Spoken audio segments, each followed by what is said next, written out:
La mañana en la mansión de los Santana en las afueras de Madrid comenzaba temprano, incluso antes de que la ciudad despertara por completo.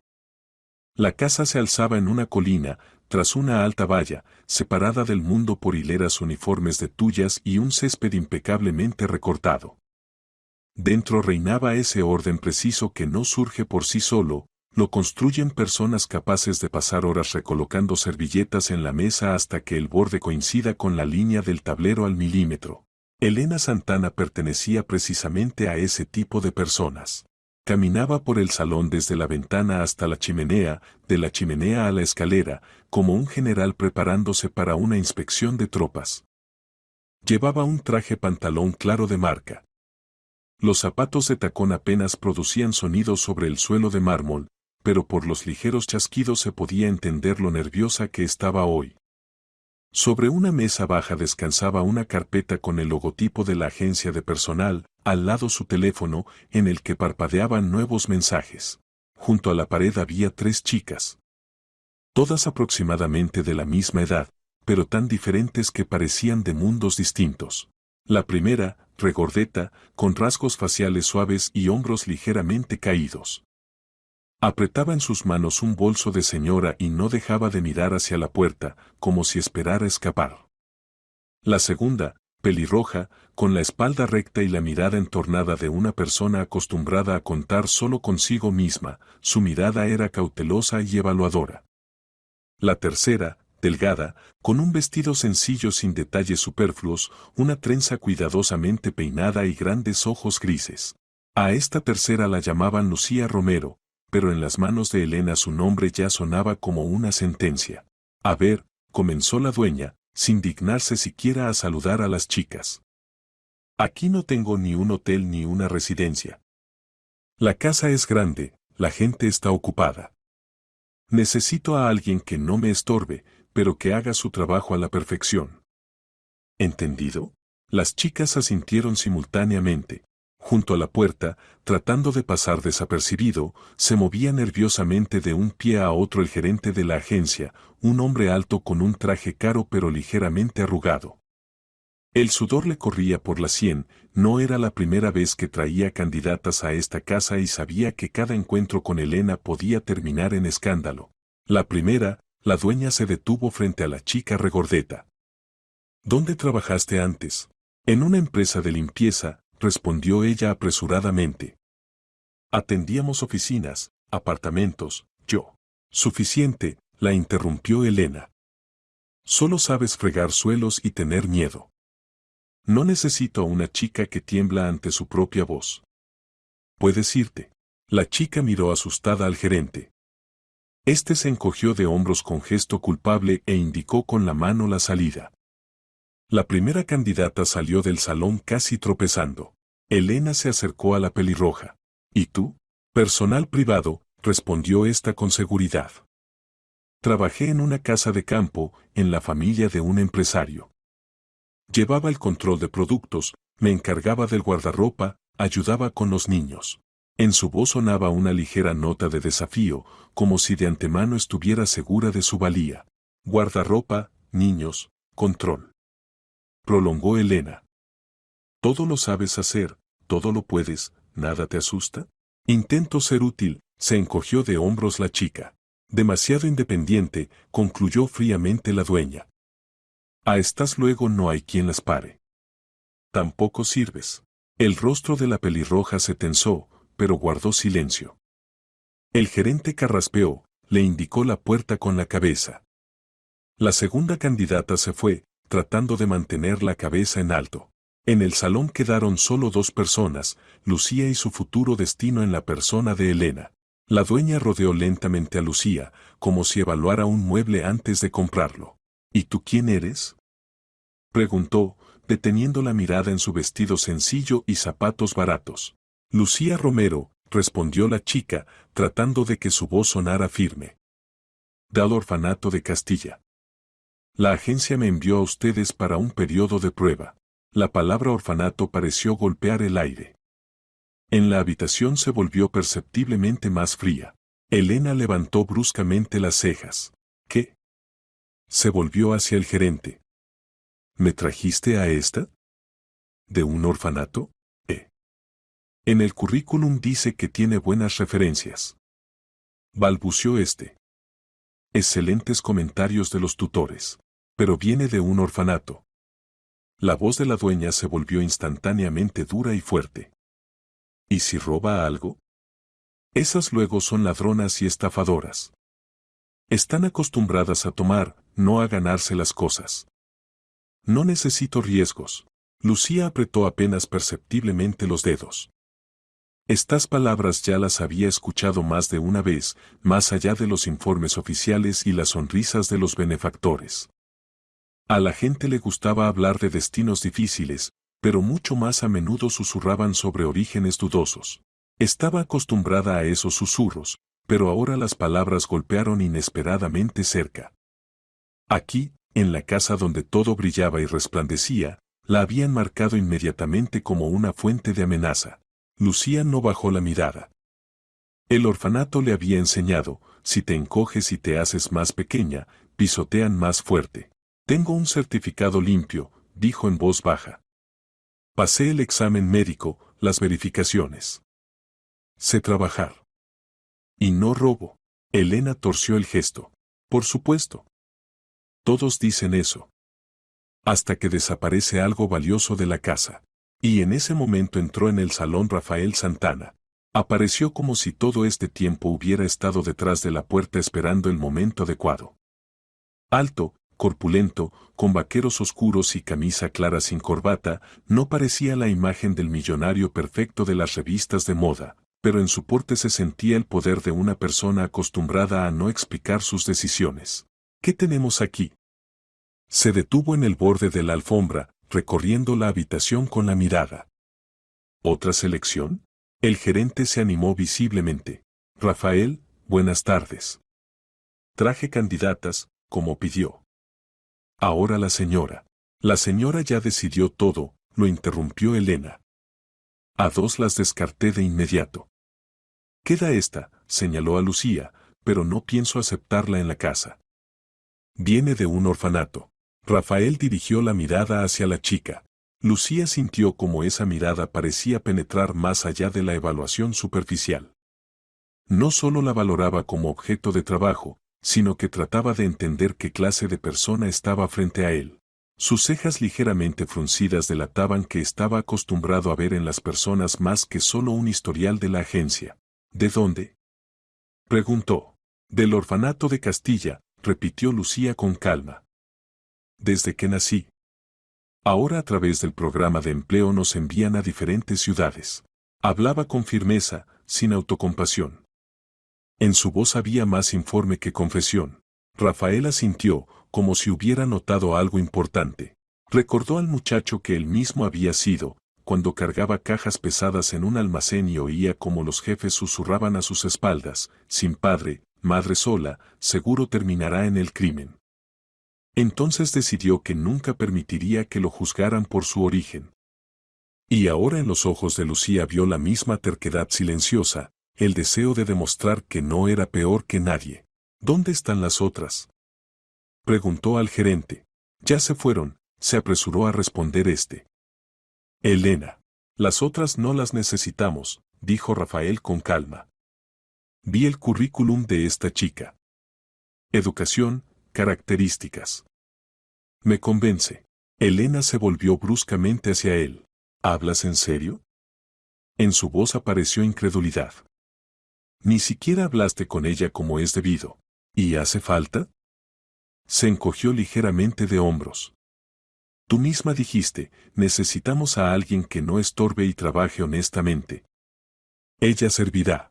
No sabes nada de ella. Estalló Elena.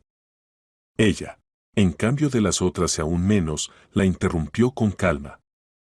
Y no estoy seguro de que necesite confiar en personas solo porque crecieron en familias correctas. Volvió a mirar a Lucía. Empezarás hoy, pronunció.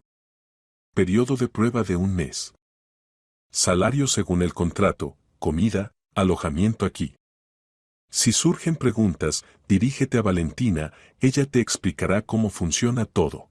Todavía no está contratada. No aguantó Elena. No estoy de acuerdo. Rafael se volvió hacia su esposa lentamente, con una paciencia cansada. Esta es mi casa, dijo en voz baja. Y mi personal. Yo tomé la decisión. Varios segundos se miraron el uno al otro, como dos personas que llevan mucho tiempo viviendo juntas, pero que están en orillas opuestas. Elena fue la primera en apartar la mirada, pero claramente no aceptó sus palabras. Haz lo que quieras, dijo fríamente.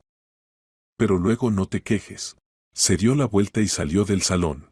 El gerente exhaló aliviado. ¿Entonces la contratamos? Preguntó en voz baja. Sí, asintió Rafael. Que suba al despacho, firmaremos los papeles. Llamen a Valentina, ella le mostrará la habitación y le explicará el horario. Volvió a mirar a Lucía. No temas. Aquí la gente habla alto, pero no muerde. En su voz sonó una ligera sonrisa, y la tensión en la habitación disminuyó un poco. Una hora después los trámites estaban resueltos. Lucía recibió una carpeta ordenada con el contrato, el horario de turnos y la lista de obligaciones principales.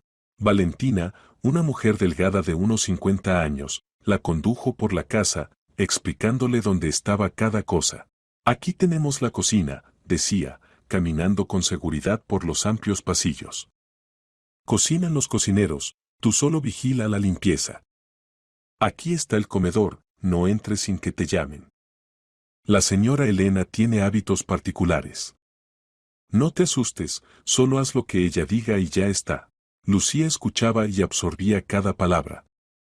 Le parecía que había entrado en un museo, donde todo brilla pero no se puede tocar nada.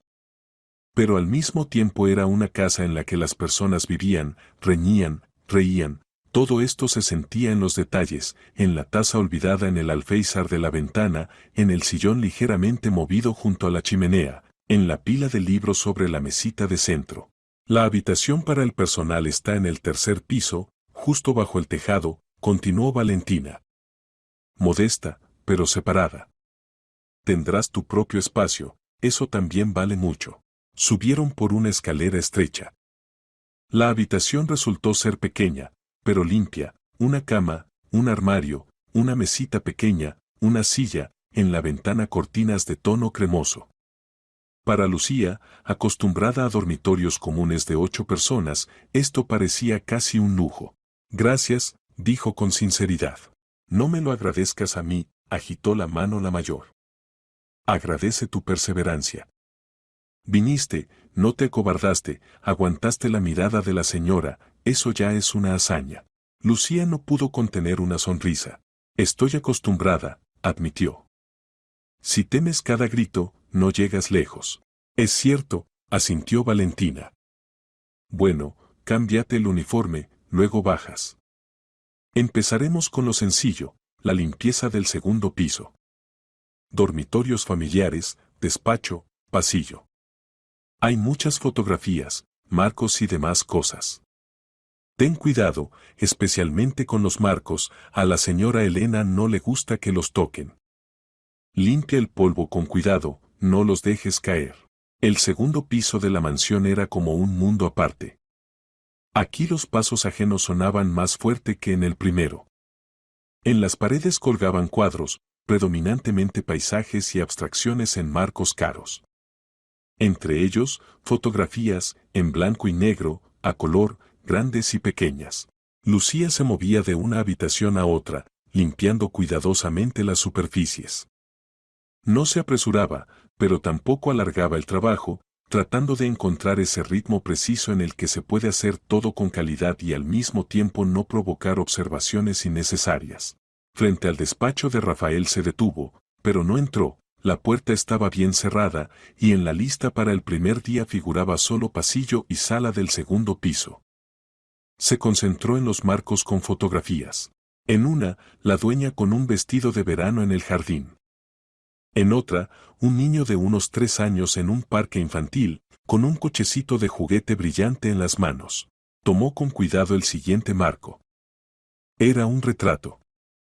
Un niño de unos 5 años, con una chaqueta cara, el cabello ligeramente despeinado, la mirada directa, inesperadamente adulta para su edad. Al fondo se veía un parque infantil, pero ya otro, con superficie blanda, un nuevo complejo de juegos. Lucía se quedó paralizada. En su cabeza algo hizo clic, como un interruptor atascado que de repente funcionara tras un largo silencio. Ante sus ojos apareció otra imagen, un pasillo frío del orfanato, paredes grises, largas filas de camas.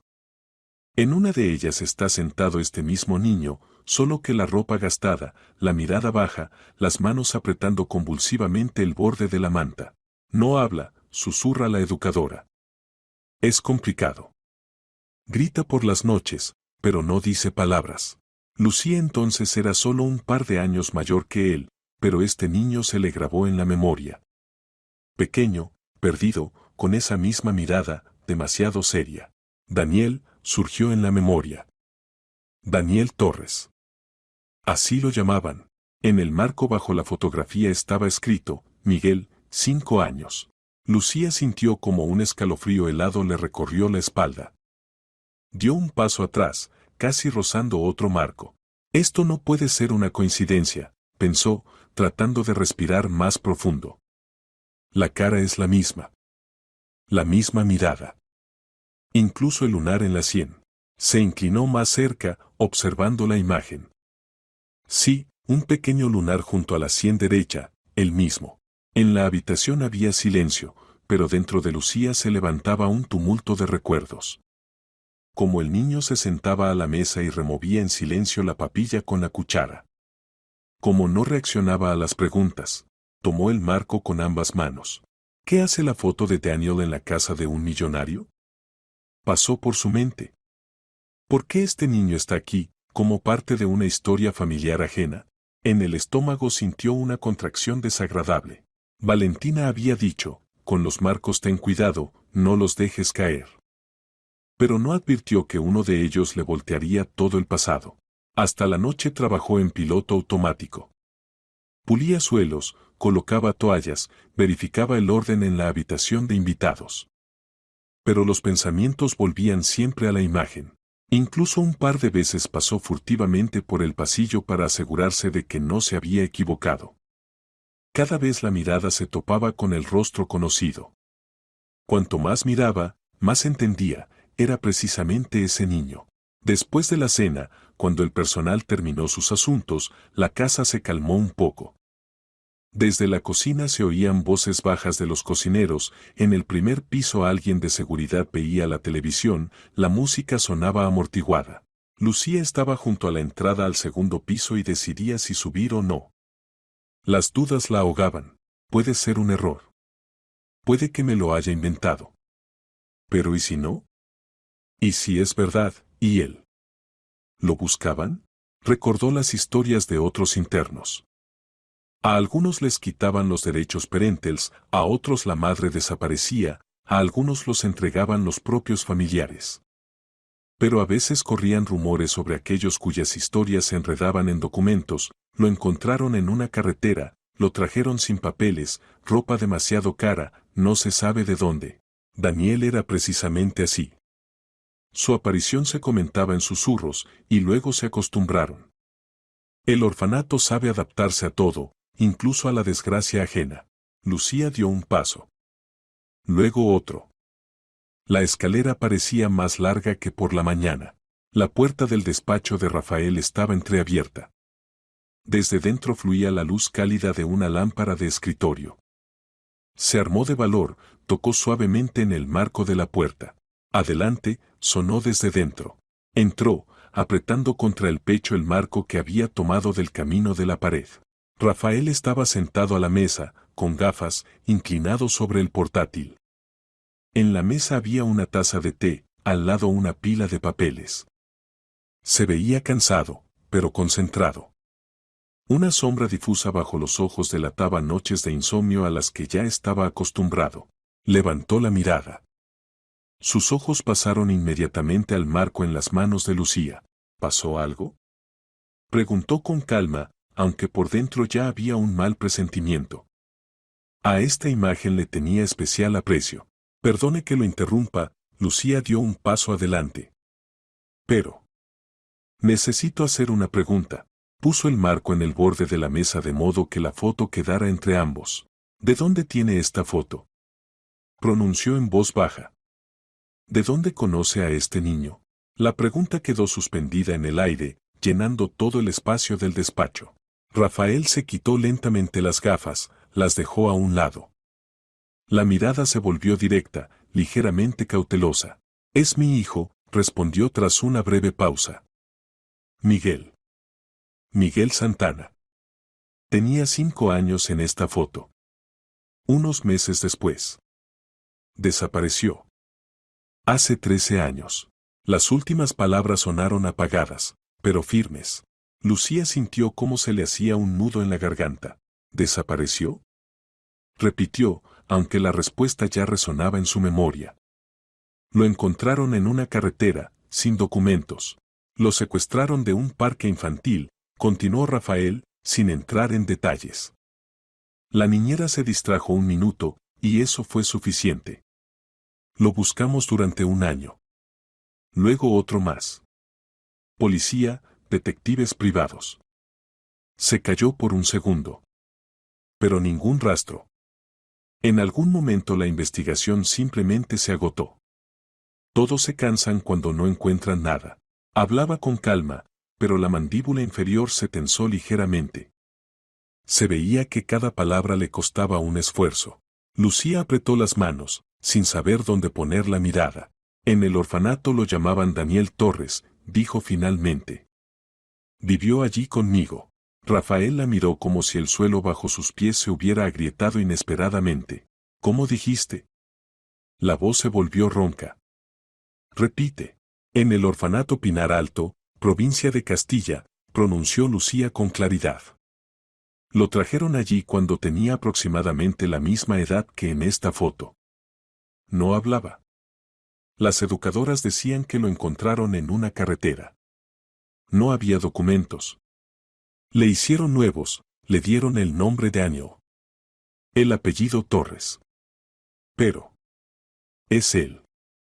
Estoy segura. La sangre subió al rostro de Rafael. Se levantó de la silla tan ligero como si lo hubiera lanzado un resorte invisible. ¿Entiendes lo que estás diciendo? Casi susurró. Entiendo, respondió Lucía en voz baja. Yo estaba allí. Lo vi. Viví con él en el mismo orfanato. Él. Estuvo casi 1 año sin hablar. Solo gritaba por las noches, llamaba a mamá. Y luego empezó a responder al nombre de Daniel. En ese momento la puerta del despacho se abrió sin llamar. En el umbral estaba Elena. Entró tan bruscamente como si hubiera oído una señal de alarma. ¿Qué está pasando aquí? Su mirada pasó del rostro cauteloso del marido a Lucía y se detuvo en el marco sobre la mesa. Pedí que no tocaran las fotografías familiares. Lucía instintivamente dio un paso atrás. Perdone, intentó explicar. Yo. Silencio. Rugió Elena. ¿Quién te dio permiso para andar llevando por la casa nuestras cosas personales? ¿Quién eres tú aquí para entrometerte en nuestro pasado? Rafael se volvió hacia su esposa. Es mi hijo, dijo con claridad. Y mi pasado. Y yo mismo decidiré quién puede hablar de él. ¿Pero qué puede saber ella de él? Estalló Elena. Una chica cualquiera de un orfanato. Se inventan historias, con tal de sacar dinero. Ahora empezará, vi a su hijo, transfiérame a la tarjeta. Ya verás. Lucía se sonrojó, pero se contuvo. No pedí dinero, dijo. Yo. Solo lo reconocí. Y decidí decirlo. Pues debiste callarte, siseó Elena. Aquí no es lugar para cuentos. Ya vivimos todo lo que se puede vivir, y no permitiré que alguien saque esto de nuevo para sus juegos. Rafael golpeó bruscamente la mesa con la palma. El sonido retumbó por la habitación. Basta, su voz sonó firme, sin el cansancio habitual. Esta es mi casa. Y mi hijo. Si hay la más mínima posibilidad de que esté vivo, no me callaré ni cerraré los ojos. Ninguno de tus miedos y sospechas cambiará eso. Elena palideció. Otra vez empiezas. Susurró. Pasaron tantos años, ¿y tú? No estamos hablando de recuerdos, la interrumpió. sino de una persona concreta que puede ser mi hijo. Y si Lucía dice la verdad, estoy obligado a verificarlo. Se volvió hacia la chica. Mañana por la mañana hablaremos. Con detalle. Sin gritos ni histeria. Contarás todo lo que recuerdes de él. Dónde vivió, cómo lo trajeron, qué decían los adultos. Todo. ¿Entendido? Lucía asintió. Todavía la envolvía el miedo, pero junto con él una extraña liberación. Ese peso que llevaba dentro desde el momento en que vio la fotografía, ahora estaba compartido al menos entre dos. Elena no se rendía. No quiero que esta chica se meta en nuestros asuntos. Casi gritó. ¿Me oyes? Le prohíbo hablar de nuestro hijo. No de nuestro hijo, sino de mi hijo. Puedes prohibir quién entra al vestidor, respondió Rafael fríamente. Pero no a mí hablar de mi hijo. Se acercó a Lucía y suave pero firmemente le quitó el marco.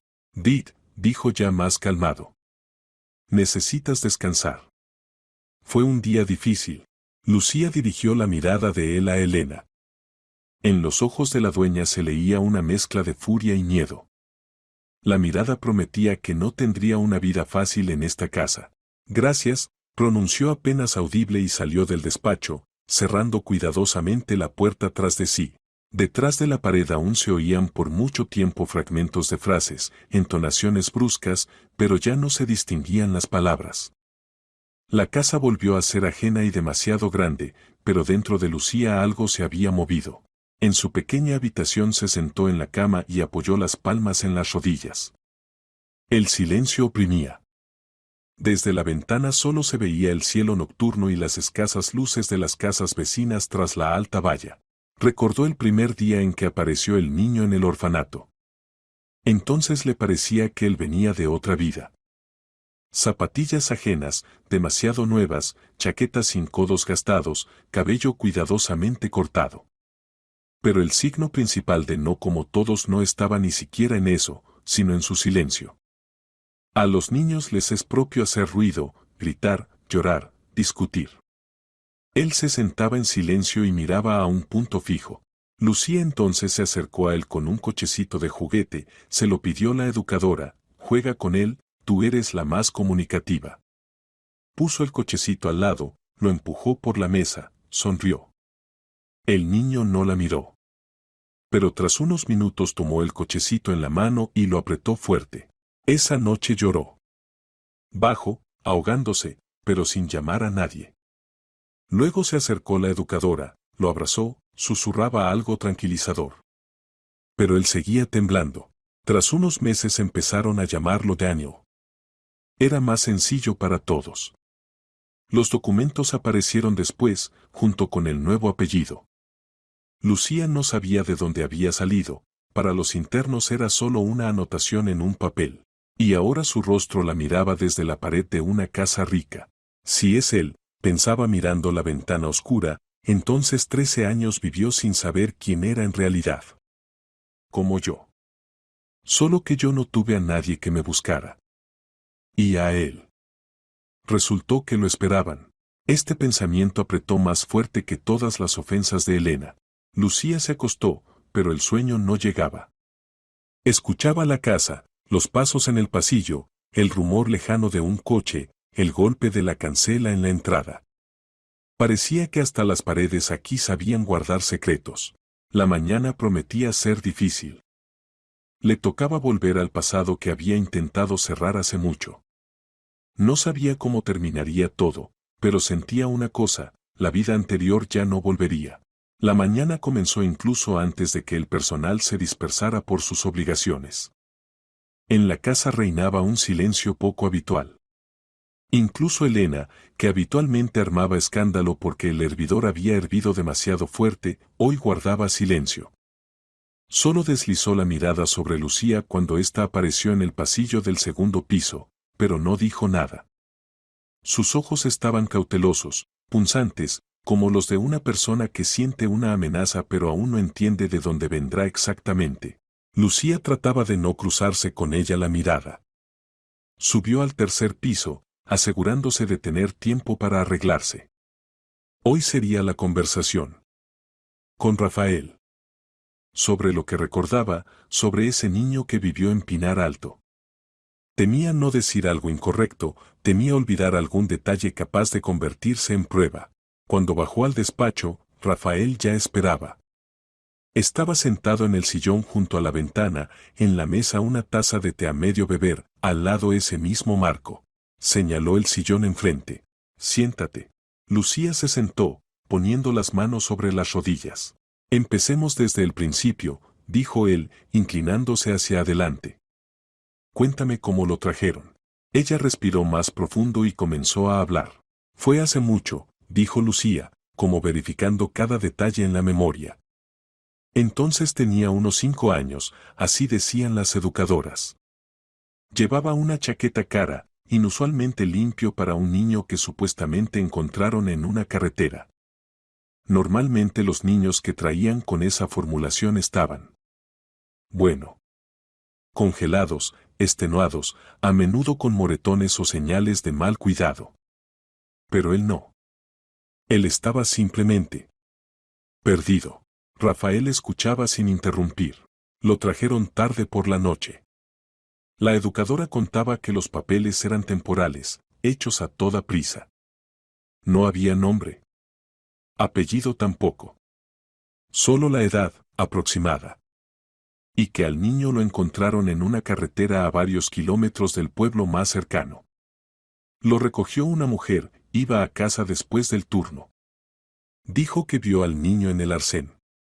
Estaba de pie mirando hacia el bosque. No lloraba. No pedía ayuda. Lucía hizo una pausa. Después lo comentábamos a menudo entre nosotros. Los niños, sabes, o llaman a los adultos, o corren, o se esconden. Él simplemente estaba de pie. Como si esperara que alguien volviera por él. Y estuvo así tanto tiempo que no sentía miedo. Solo silencio. Rafael escuchaba atentamente cada palabra. No hablaba, continuó ella. En absoluto. Los primeros meses, silencio. Luego gritos por las noches. Llamaba. Pero no se entendía a quién. A veces me parecía que intentaba recordar su nombre, pero no. No lo recordaba. La doctora decía que eso pasa por el shock. Que la memoria puede bloquearse en un momento y no volver durante años. Bajó los ojos. Luego hubo nuevos documentos. Entonces nos reunieron a todos por grupos, explicaron que teníamos a Daniel. Los documentos se hicieron rápido. Nombre, apellido, fecha de nacimiento, los mismos datos que todos los niños encontrados. Se acostumbró al nombre Daniel no de inmediato. Los primeros meses no respondía. Las educadoras bromeaban que tiene carácter. Pero nosotros sabíamos que simplemente no aceptaba el nuevo nombre.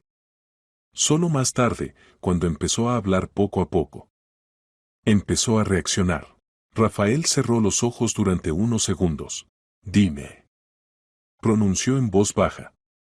¿Dijo algo sobre de dónde era? Lucía negó con la cabeza. No. No podía explicarlo. Solo a veces decía, allí Luz, allí mamá, me perdí. Y una vez, lo recuerdo muy bien, dijo bajito, sonrisita. Luego lloró. No entendimos qué era. Rafael abrió los ojos. La mirada se volvió pesada. Sonrisita. Repitió. Era un juguete. Un pequeño osito de peluche. Su primer juguete favorito.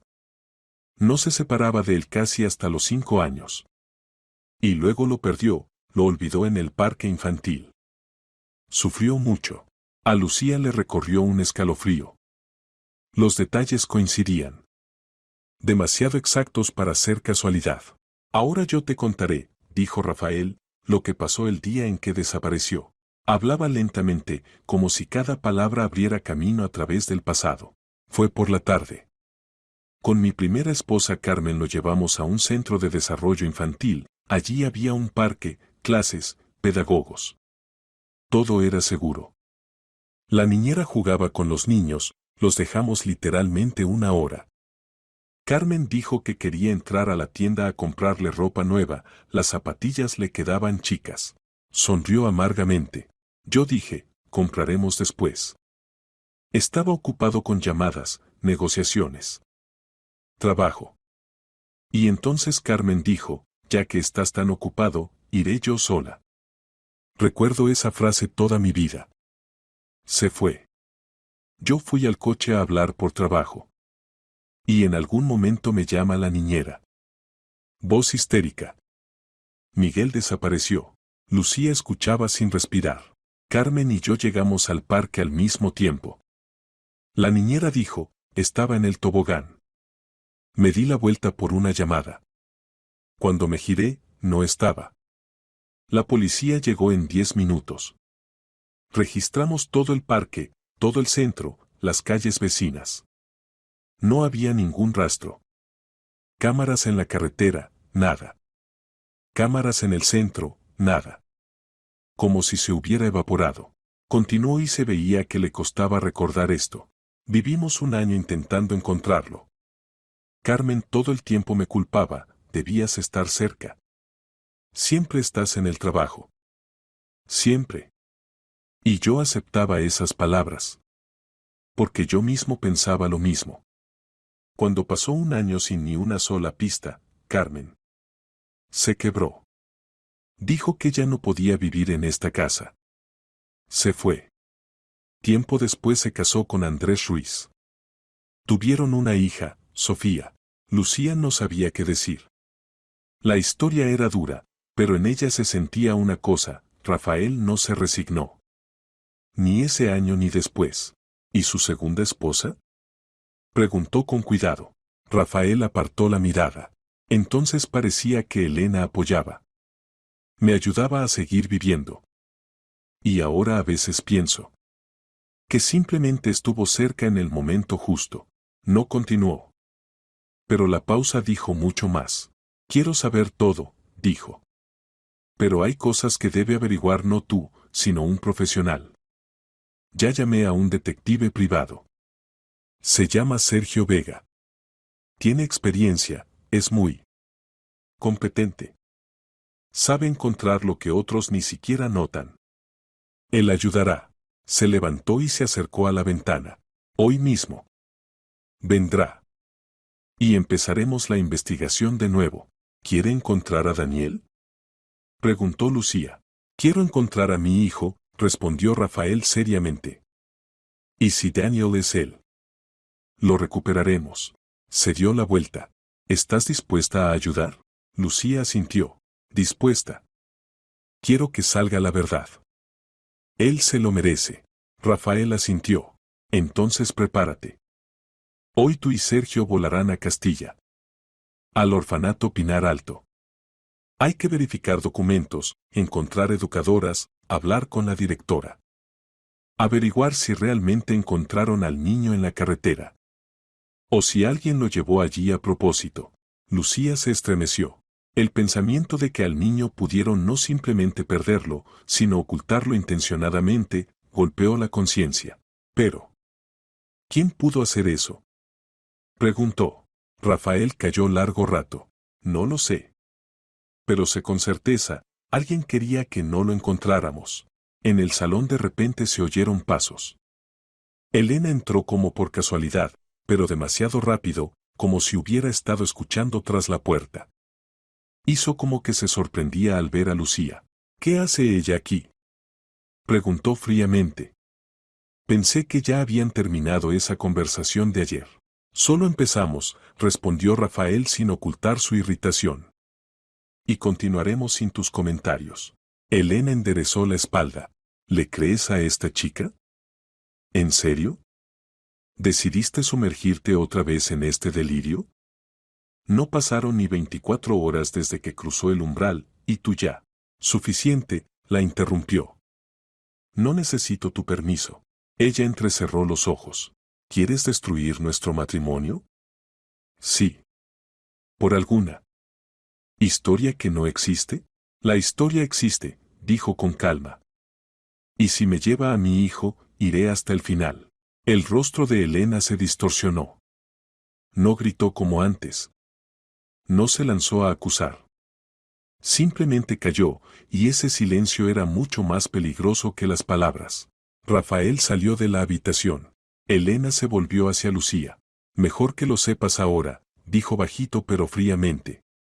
En esta casa nadie quiere a los que traen caos. Aléjate de mi marido. Se dio la vuelta y se fue. Lucía se quedó sin moverse, sintiendo como el frío se extendía por el pecho. Pero eso no la detuvo. El miedo no es motivo para callar. Una hora después llegó a la casa Sergio Vega. A la vista, 40 y pocos, robusto, con ojos expresivos de una persona que ha visto mucho y se sorprende poco. Saludó a Lucía con un breve gesto de cabeza. ¿Así que tú eres esa Lucía? Preguntó directamente. ¿La que recuerda al niño? Sí. Bien. Entonces empieza el trabajo. No malgastaba palabras. Media hora después los billetes estaban comprados, los documentos reunidos, la maleta de Lucía empacada. Ni siquiera tuvo tiempo de darse cuenta de que pronto volaría en avión y además allí, donde pasó toda su vida hasta los 18 años. Justo antes de salir de la casa Rafael se acercó a ella. Lucía, dijo en voz baja. Si lo que contaste, aunque sea la mitad verdad. Me diste una oportunidad que no tuve en 13 años. No lo olvidaré. Ella bajó los ojos. Lo principal es encontrarlo. Lo encontraremos, pronunció con firmeza. ¿Y si mi hijo está vivo? Carmen debe saberlo primero. La llamaré hoy. Se dio la vuelta, pero detuvo el paso. Y otra cosa. No temas a Elena. Ella simplemente teme perder lo que tiene. Lucía sabía, Elena temía otra cosa, perder el poder. Pero guardó silencio. El camino al aeropuerto transcurrió en un silencio tenso. Sergio revisaba documentos, a veces hacía a Lucía preguntas aclaratorias, qué estatura tenía el niño, cómo dormía, qué palabras decía, qué peculiaridades de comportamiento tenía. Cada respuesta la anotaba. Lo haces bien, dijo en algún momento. Tienes buena memoria. Eso es importante. Lucía miraba por la ventana del automóvil. Las líneas de la carretera pasaban, mezclándose en un solo cuadro. Le parecía que la carretera la arrastraba de vuelta allí, donde el niño perdido buscaba su hogar. No sabía qué les esperaba en Pinar Alto. ¿Qué diría la directora? ¿Qué encontrarían en los viejos archivos? Pero sabía una cosa, no podría retroceder. El avión aterrizó en Castilla cerca del mediodía. Hacía un tiempo seco y parejo, cuando el aire acaricia atrevidamente la piel con un viento ligero y el cielo parece demasiado alto. Lucía, saliendo por la escalerilla tras Sergio Vega, sintió como dentro todo se revolvía. No había estado aquí desde que se fue por asignación de la agencia a Madrid. Sergio caminaba adelante con paso rápido, seguro, preciso. Era ese tipo de persona que siempre sabe a dónde va, incluso cuando esa dirección está oculta a miradas ajenas. El coche debe estar aquí, murmuró y miró alrededor. En la salida ya los esperaba un sedán discreto. El conductor, un hombre de mediana edad, con corte de pelo corto, con rostro tranquilo, casi desprovisto de emociones, abrió la puerta. ¿Vega?, preguntó. Sergio asintió y con un gesto invitó a Lucía a sentarse atrás. El coche arrancó por la carretera, serpenteando entre el sector privado, construcciones bajas y raros comercios grandes. El paisaje cambiaba gradualmente. La ciudad se hacía menos, el espacio más. El bosque se acercaba a la carretera más denso, los árboles se estiraban como centinelas parados en una línea. Pinar Alto estaba fuera de la ciudad, casi apartado de las rutas que usan los habitantes de la provincia. Lucía recordaba demasiado bien esta carretera. Cada poste, cada bache surgían en la memoria. Y cada metro acercaba no solo al orfanato, sino también a su propio pasado. Cuando el coche se detuvo frente a las puertas del orfanato, a Lucía por un momento le pareció que el tiempo simplemente se había congelado. Nada había cambiado en años. La misma fachada pintada pero amarillenta, la misma alta valla, las mismas ventanas con las mismas cortinas. Si te fijabas, se podían ver en el fondo del patio los viejos columpios y un tobogán donde ella y Daniel alguna vez se columpiaban. La puerta que llevaba al vestíbulo chirrió, como siempre. Lucía contuvo la respiración. Sergio dio el primer paso. ¿Lista? Ella asintió. Lista. Si he de ser honesta. Hubiera querido no volver nunca aquí. Pero es necesario. Y entraron. Dentro olía a pintura mezclada con algo familiar, olor de comedor, trapos húmedos para limpiar. A Lucía le incomodaron estos olores, guardaban en sí la memoria de una vida que fue simultáneamente cuidado, dolor y espera infinita de algo diferente. En el mostrador estaba sentada una joven administrativa, inusualmente arreglada para este lugar, blusa brillante, ojos demasiado brillantes. Levantó la cabeza. ¿A quién buscan? Sergio sacó documentos. Venimos a ver a la directora. Por el asunto de un egresado, Daniel Torres. No avisamos con antelación. El asunto es urgente. La chica frunció ligeramente el ceño, pero no dijo nada. Tomó el auricular del teléfono interno. ¿Margarita? Vienen a verla. Personas por el asunto de Daniel Torres. Sí, ahora mismo. Colgó el teléfono y señaló la escalera. Tercer piso, despacho al final del pasillo. Sergio asintió. Lucía lo siguió en silencio. Cada paso resonaba en el pecho como un golpe. Le parecía que las paredes como si le susurraran, ¿recuerdas? ¿Recuerdas? El tercer piso los recibió con olor a muebles viejos y papeles de archivo. La puerta con la placa directora estaba ligeramente entreabierta. Sergio llamó. Adelante. Se oyó una voz femenina. Entraron. Detrás de la mesa estaba sentada una mujer de unos 50 años, no muy alta, corpulenta, con el cabello recogido en un peinado. Su sonrisa era demasiado amplia para ser sincera. Buenas tardes. Dijo. Soy Margarita, directora del orfanato. La decisión sobre la colocación laboral de Daniel, espero, ¿no presenta problemas? Se adaptó perfectamente. Es un buen chico, trabajador. Sin problemas. Sergio se sentó sin mostrar emociones. No venimos por la colocación laboral. Puso ante ella una identificación. Investigamos la desaparición de un niño que desapareció hace muchos años. Necesitamos hablar sobre el chico según documentos, Daniel Torres. La sonrisa de la directora se apagó ligeramente. Bueno. Se trabó un poco. Él nos dejó hace poco. ¿Qué les interesa exactamente? Sergio se inclinó hacia adelante. Todo. Desde el momento de su aparición aquí. Hay protocolo, se apresuró a decir Margarita. Versión oficial, niño encontrado en carretera, sin documentos. Edad determinada aproximadamente, unos 5 años. Bien vestido, pero. Se trabó por un segundo. Pero estos casos. Ocurren, dijo con una sonrisa que parecía demasiado correcta.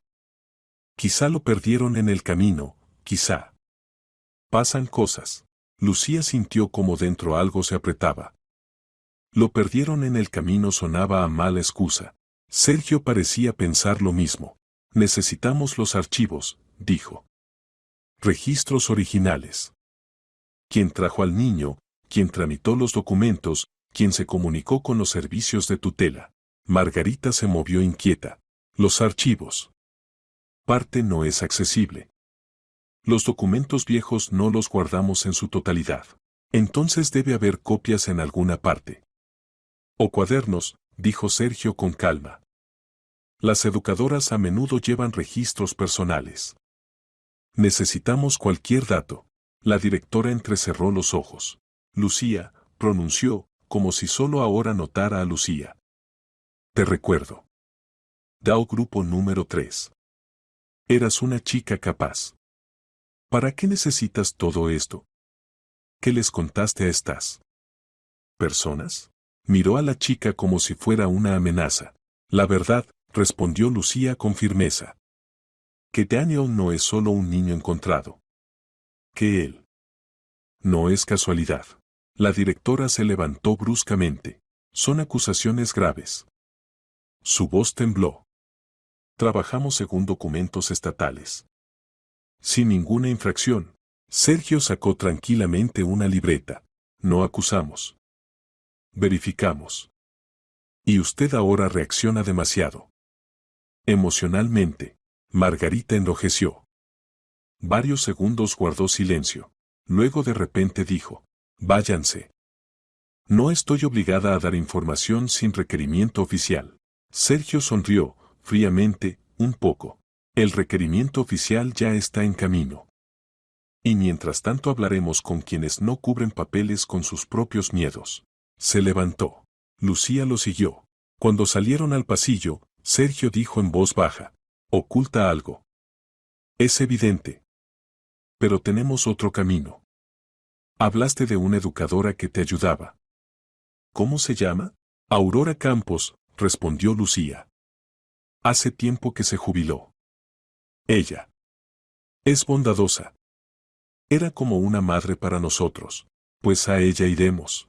La casa de Aurora estaba cerca, un pequeño apartamento de una habitación en un viejo edificio de ladrillo. Lucía se ponía nerviosa cuando acercaba la mano al timbre. La puerta se abrió casi de inmediato. Lucía. Susurró Aurora, y sus ojos se llenaron inmediatamente de calidez. ¿Cómo has crecido? Dios mío, qué adulta eres ahora. Abrazó a Lucía de verdad, como solo saben hacerlo quienes aman sinceramente. Sergio asintió. ¿Podemos entrar? Por supuesto, pasen. La anfitriona se hizo a un lado. Solo prepararé té. En el apartamento había limpieza y comodidad. Sobre la mesa un mantel tejido, en el sofá una manta hecha de retazos. Todo en este espacio era familiar. Lucía lo sentía en cada célula. Cuando el té estuvo servido en las tazas, Sergio comenzó. Necesitamos que recuerde todo lo posible sobre el niño, según documentos Daniel Torres.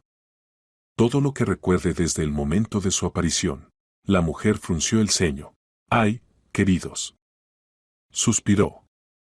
Yo pensaba que eso quedó en el pasado. Pero resulta que no.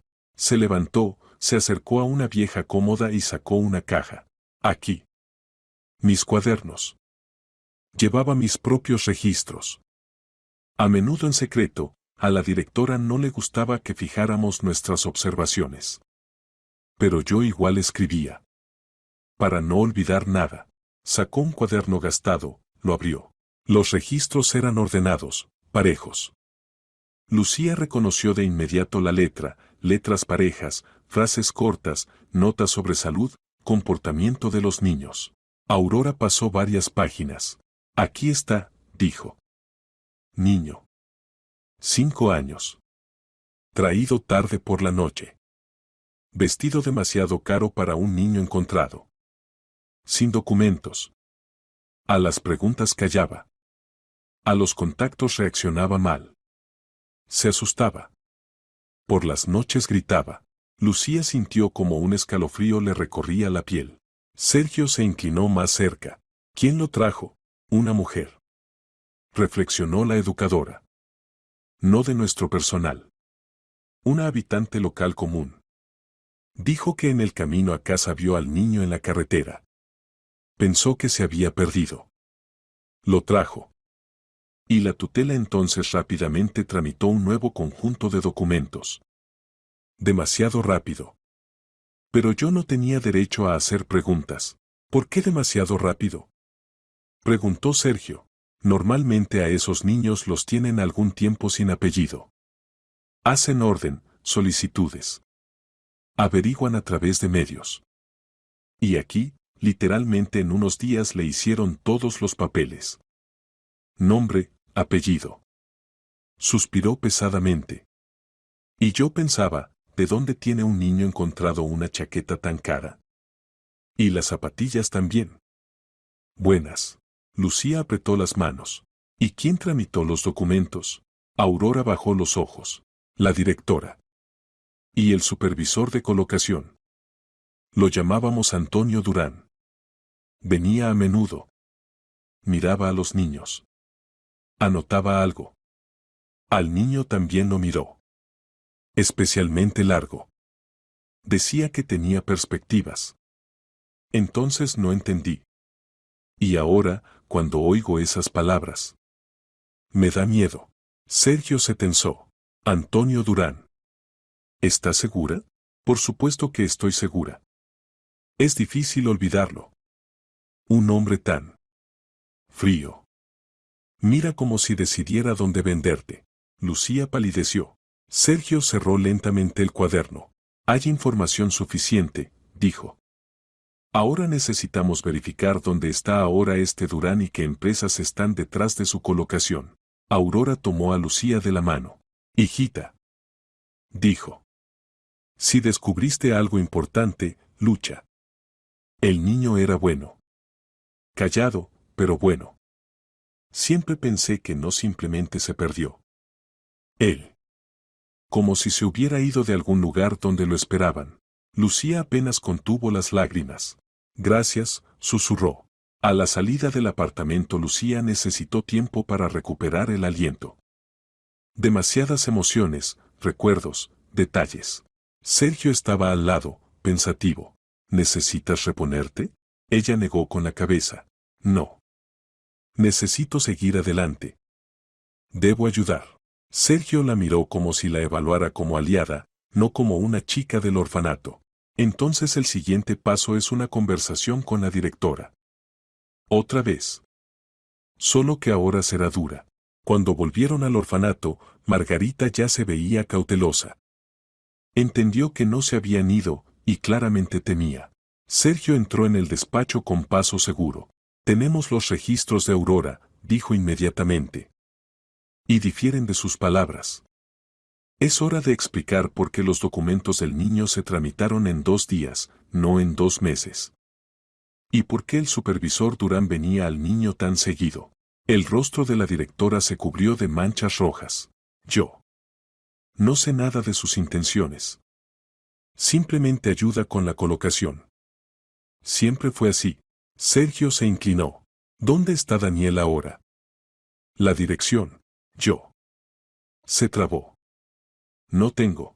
Si tiene, dijo con firmeza. La carpeta roja.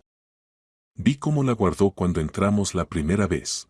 Ella se estremeció como si la hubiera golpeado con la palabra. Luego lentamente abrió el armario, sacó la carpeta roja. Aquí. Su voz casi se quebró. Sergio abrió la carpeta. Documentos, copias de asignaciones, direcciones de residencias.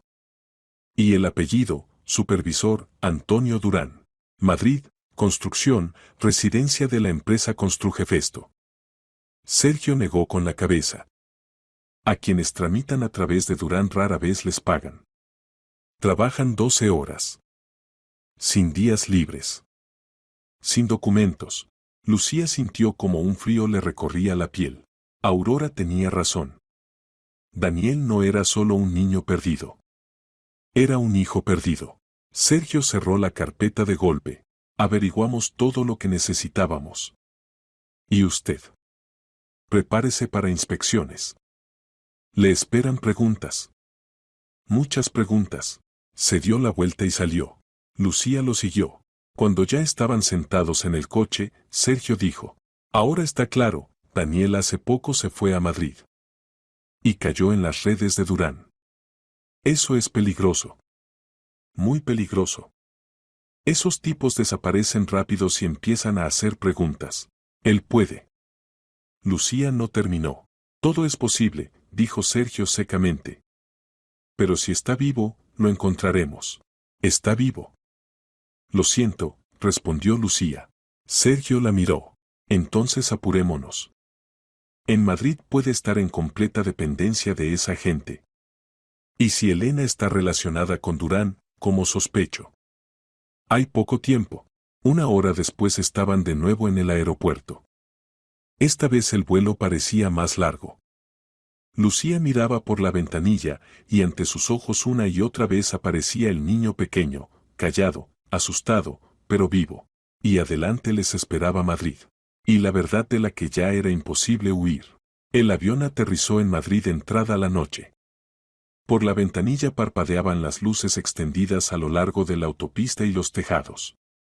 Lucía sentía como cada metro de acercamiento a Madrid le oprimía el pecho, sabía que en algún lugar aquí, entre miles de personas, decenas de residencias e infinitas obras de construcción, se encontraba Daniel.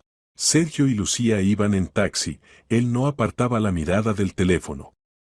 Hacía anotaciones, buscaba conexiones entre personas, cifras y direcciones.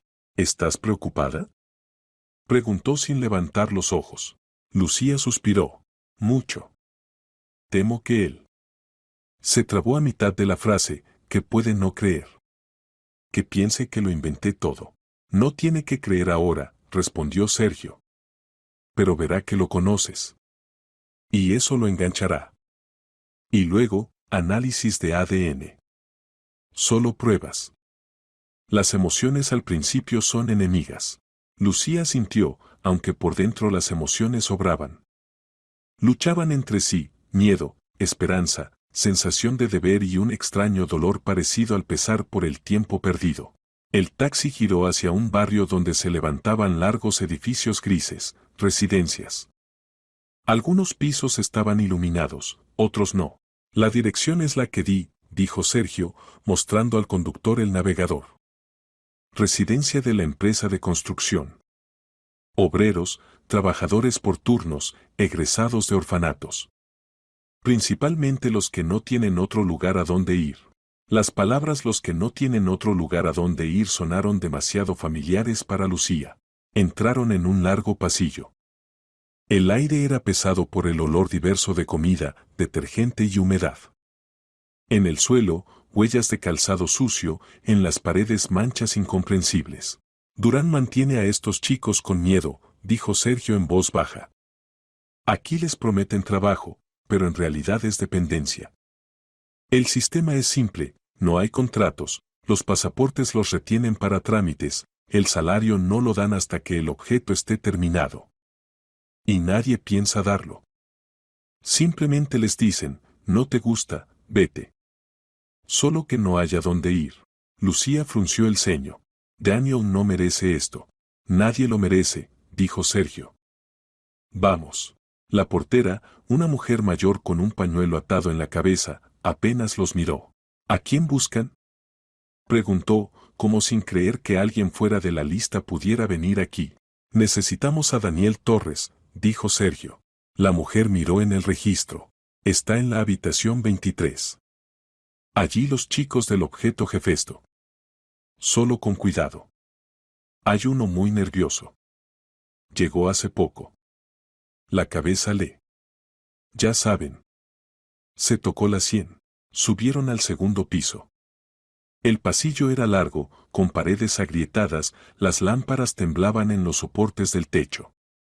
Cerca de algunas puertas había botas, chaquetas colgadas directamente en clavos. La habitación 23 estaba al final. Sergio llamó. Al principio nadie respondió. Luego, pasos. Pesados, sin ganas de acercarse. La puerta se abrió. En el umbral había un chico delgado, pálido. El rostro duro, agotado. Los ojos apagados, pero en el fondo acechaba la sombra de una persona que ha visto mucho pero aún no se ha roto. Lucía ahogó un grito. Era él. Un poco mayor, más adulto, pero el mismo. El mismo lunar junto a la sien. La misma mirada ligeramente fruncida, como si siempre estuviera alerta. Daniel. Dijo en voz baja. El chico se estremeció. Luego retrocedió bruscamente. Tú. Miraba como si hubiera visto un fantasma. ¿Lucía? Tú. ¿Cómo? Vine, susurró ella. A buscarte. Él se sorprendió. ¿Para qué? Tú. Lucía lo miró a los ojos, y su voz tembló. Eres hijo de Rafael Santana. Tú. Desapareciste hace muchos años. Te buscaban. Daniel cerró bruscamente la puerta. Sergio logró poner el pie, la puerta golpeó su bota. Chico, tranquilo. No somos tus enemigos, dijo con firmeza. Te mostraremos documentos. Hay fotos. Hay registros del orfanato. Daniel respiraba pesadamente detrás de la puerta. Esto es una estafa, dijo. Así siempre empieza. Prometen que eres alguien importante y luego te meten en tonterías. He visto esto. No. No lo necesito. Nadie te meterá en nada, dijo Sergio con calma. Ofrecemos una prueba. ADN. En un laboratorio independiente. Si no hay coincidencia, desaparecemos. Y olvidas todo lo que dijimos. Si la hay, conocerás la verdad. Lucía presionó la palma contra la superficie fría de la puerta. Daniel. Por favor. Debes saber. Yo te conozco. Recuerdo cómo dijiste tu primera palabra. Recuerdo cómo temías a la oscuridad. Cómo sujetabas el cochecito. Su voz temblaba. Esto no puede ser mentira. Debes saber. El silencio duró varios segundos. Luego la puerta se abrió lentamente. Daniel se veía como si las dudas lo desgarraran por dentro. Miró a Lucía, en su mirada se mezclaban miedo, incomprensión, amargura. Si mienten, dijo, me iré. Y no me volverán a ver. Ninguna mentira, dijo Sergio. Solo hechos. El camino al laboratorio transcurrió casi en silencio. Daniel estaba sentado en el pasillo, miraba a un punto fijo. Lucía observaba de reojo cómo se encogía ante cada sonido fuerte, seguía siendo ese niño que se asustaba con los ruidos bruscos. Solo que ahora esos miedos eran más profundos.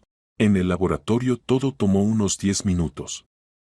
Las muestras se tomaron de él y de Rafael, que antes ya había traído la suya. Vega lo organizó todo de antemano. Los resultados estarán mañana por la mañana, dijo el técnico. Daniel salió a la calle como después de un interrogatorio, no de un análisis. Se volvió hacia la carretera. Todo esto da miedo. A mí también, dijo Lucía. Mientras tanto, en otro extremo de la ciudad ocurría algo muy diferente. Rafael estaba junto a la entrada de la sala de llegadas en la estación, apretando nerviosamente el teléfono. A su lado el guardaespaldas, que nunca había visto a su jefe así. Normalmente Santana se mantenía firme, seguro, equilibrado. Ahora su mirada saltaba de las personas a las puertas, respiraba más profundo de lo normal. El tren llegó con un ligero retraso. Los pasajeros empezaron a salir por las puertas. Y tras un par de minutos la vio. A Carmen. Llevaba en las manos una pequeña bolsa de viaje, al lado iba Andrés, su marido, tranquilo, mesurado, confiable. Un poco atrás, Sofía, su hija, con el ceño fruncido y evidente cautela en la mirada. Carmen vio a Rafael primero. Y se detuvo. 13 años no se borran así nomás. No se convierten en niebla. Están entre las personas como un muro. Pero en ese momento los muros parecieron caer. Rafael dio un paso al encuentro. Carmen no lo abrazó. No se permitió tal debilidad. Pero sus labios temblaban. ¿Es verdad? Susurró. ¿Él puede estar vivo? Es posible, dijo Rafael. Esperamos confirmación. Encontramos un rastro.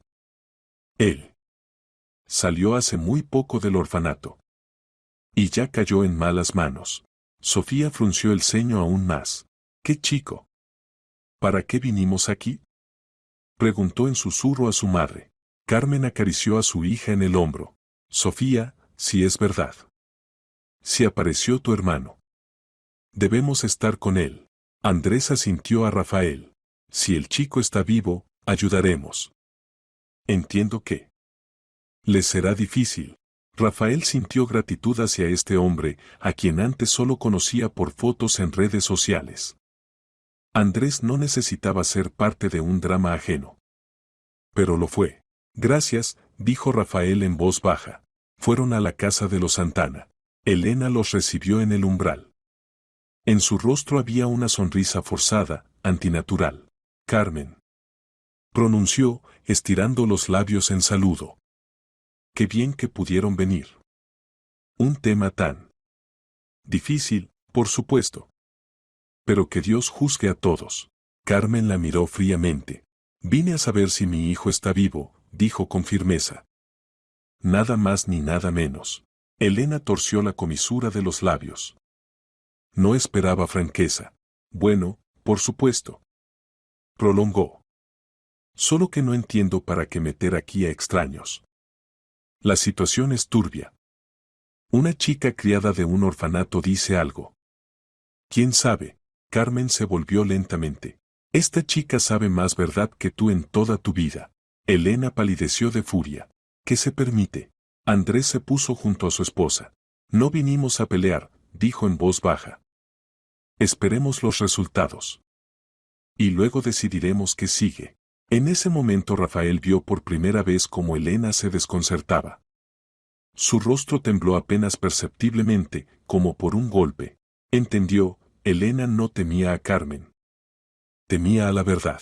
La noche transcurrió en tensión. Carmen no durmió.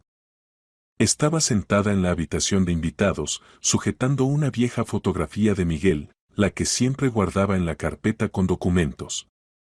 Andrés se sentó calladamente a su lado. ¿Piensas en él? Pienso en que, susurró ella, si me ve. Puede asustarse. No me conoce. Recuerda. Quizá. Algo terrible. El parque, el ruido, la pérdida.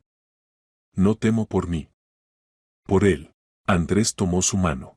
Eres fuerte. Y él sobrevivió. Significa que él también es fuerte. Sofía estaba en la puerta, apoyada en el marco. No se metía, pero escuchaba. Y por primera vez en su rostro apareció no irritación, sino preocupación. La mañana llegó demasiado rápido. A las 8 sonó la llamada del laboratorio.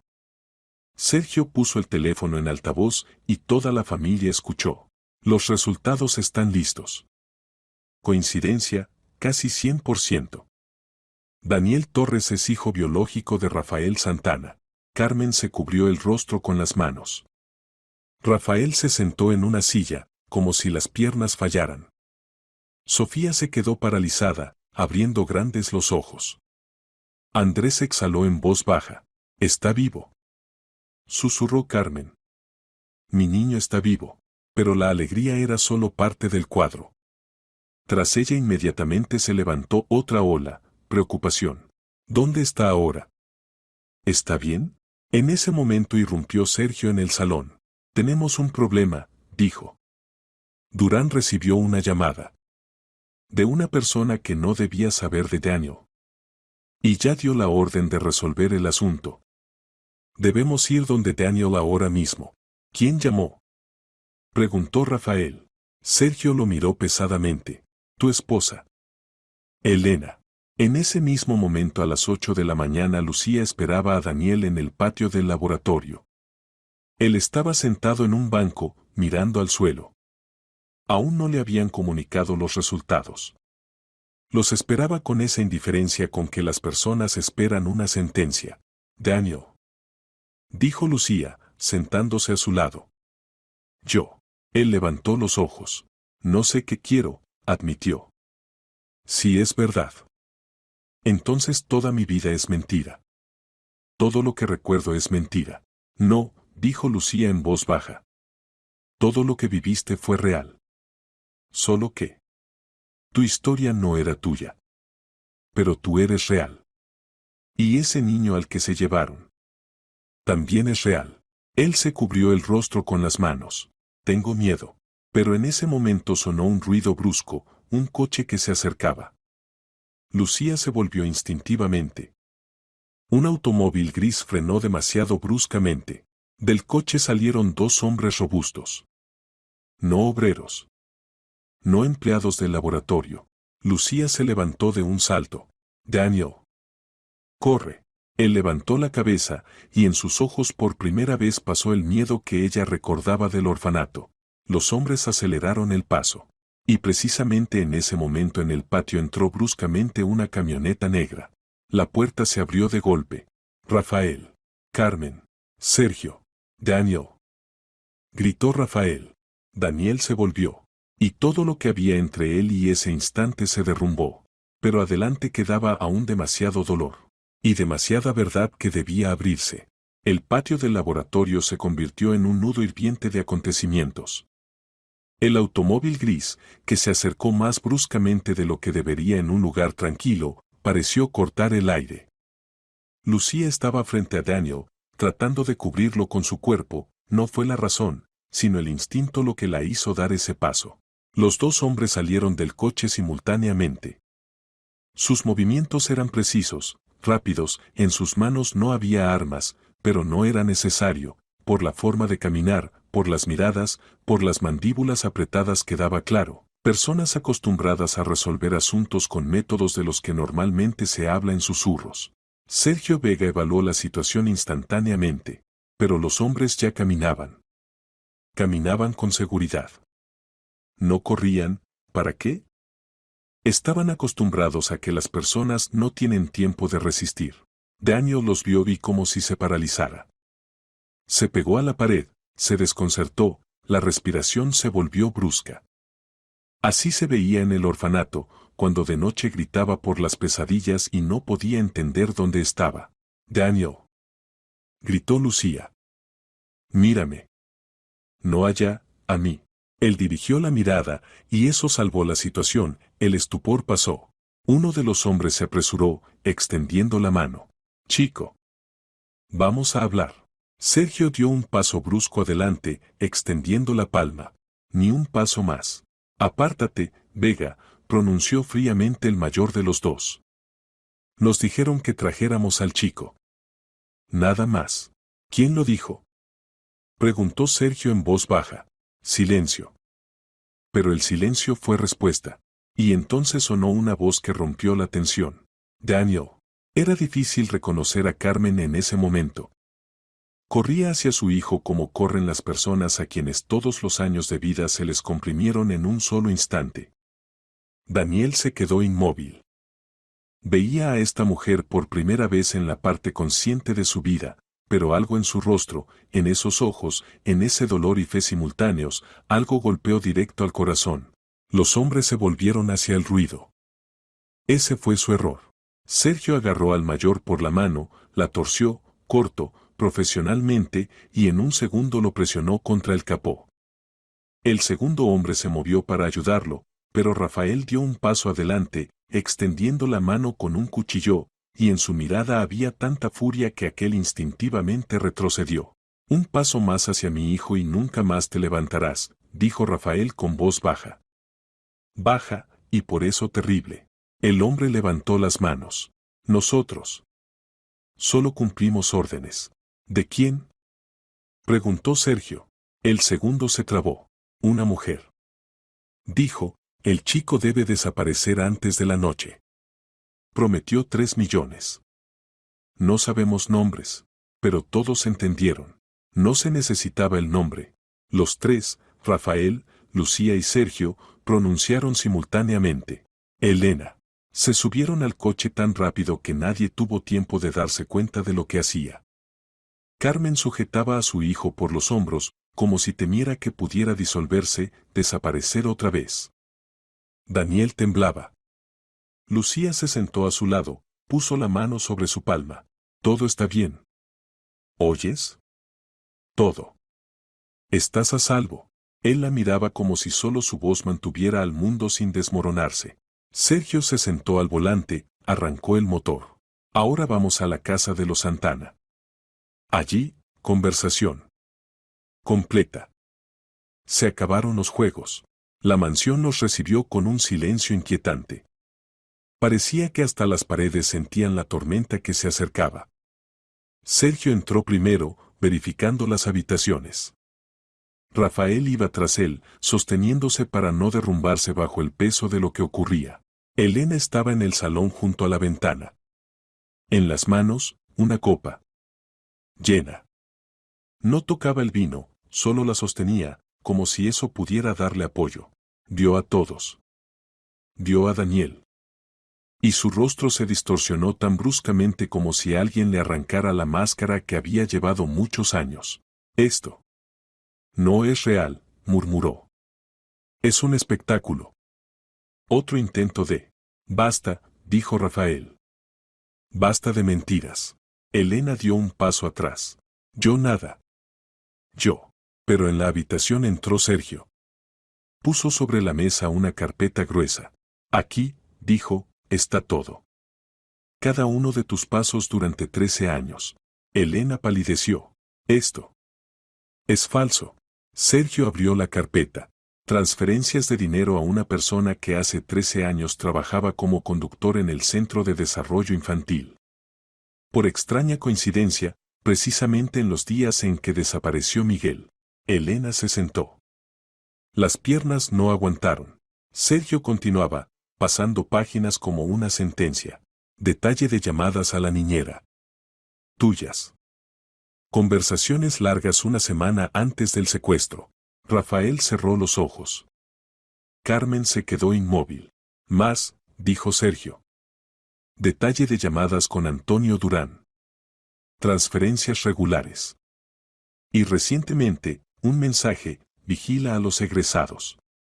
Uno recuerda demasiado. Elena gritó. Yo. No quise hacerle daño. Quise una vida normal. Él estorbaba. Era un recordatorio de tu familia anterior. Era un obstáculo. Daniel permanecía inmóvil. Escuchaba a la mujer que le robó su vida, le robó su nombre, le robó la posibilidad de crecer con sus padres. Su rostro era de piedra. No tengo la culpa. Soy Elena. Solo. Quería estar cerca de ti, Rafael. Quería que fuéramos una familia. Real. Sin pasado. Sin Miguel. Para que Carmen se fuera a ella misma. Miró a Rafael, mirada llena de desesperación, miedo y algo parecido a la locura. Lo hice por nosotros. Por ti. Rafael se acercó lentamente. ¿Por mí? Robaste a mi hijo. Robaste 13 años de su vida. Quisiste que yo viviera contigo pensando que mi hijo estaba muerto. Esto. Se trabó, es peor que cualquier asesinato. Se volvió. Tan lento como si cada célula de su cuerpo resistiera ese giro. Carmen dio un paso adelante. Sus ojos brillaban, pero en ellos no había histeria ni amenaza, solo claridad helada. Destruiste una vida ajena, dijo. Y ahora vendrá el pago. Elena cayó de rodillas. Pero ni eso provocaba compasión, demasiado tarde. Sergio sacó el teléfono. Los materiales están transmitidos. El grupo estará aquí en 10 minutos. Elena tembló. Rafael. Diles. Di. Tú me amabas. Me amabas. Rafael no se volvió. Amé a la mujer que me inventé. Pero ella no existía. Cuando la policía entró a la casa, Elena no resistió. Solo miraba a todos alrededor con turbia sorpresa, como si el mundo de repente hubiera dejado de obedecer las reglas que ella consideraba inquebrantables. La sacaron. Ni siquiera se volvió hacia Daniel. Sabía que allí no había perdón. Cuando la casa se vació, llegó un silencio casi aterrador. Todos permanecían callados. Daniel, entre su madre y su padre, a quienes no recordaba, pero que nunca dejaron de ser su familia. Carmen se acercó con cuidado a él. ¿Puedo? Preguntó, extendiendo los brazos. Él asintió. Y ella lo abrazó. Largo. En silencio. Sin palabras. Andrés estaba al lado, sin interferir, pero apoyando a Carmen. Era una persona que sabía aceptar la vida tal como es, y no romperse. Sofía se acercó un poco después. Su mirada era mezcla de celos, miedo y curiosidad. Tú. Pronunció tímidamente, tú realmente. ¿Eres mi hermano? Daniel la miró. Un poco desconcertado. Pero luego de repente sonrió, la sonrisa más real, cálida, un poco insegura. Parece. Que sí. Bueno. Si tú. No estás del todo en contra. Sofía se rascó la nariz. Puedo mostrarte un par de aplicaciones para el celular. Él se rió. Y esa risa fue el primer sonido luminoso de todo el día. Rafael se acercó a Lucía. Su voz era ronca, pero segura. Estuviste cerca entonces, cuando nadie estuvo. Lo encontraste. No me dejaste morir de incertidumbre. No sé con qué se puede pagar esto. Lucía negó con la cabeza. No necesito pago. Necesitaba ayudarlo. Y a todos ustedes. Entonces quédate, dijo él. No como criada. Ese no es tu lugar en ese rol. Tu fuerza es otra. Nos haces falta. Él te necesita. Daniel se volvió hacia Lucía. Y por primera vez en el día en su mirada no había distanciamiento ni miedo, sino gratitud. La tarde cayó sobre la casa. Todos se reunieron en la gran habitación, donde por primera vez no había sombra de Elena, solo personas unidas por un dolor común y una nueva esperanza común. Carmen sujetaba la mano de su hijo. Rafael estaba sentado al lado, como si tratara de recuperar los años perdidos. Andrés y Sofía, parte de esta nueva, inusual, pero real familia. Lucía estaba un poco apartada. No quería molestar. Pero Daniel la llamó. Lucía. Siéntate.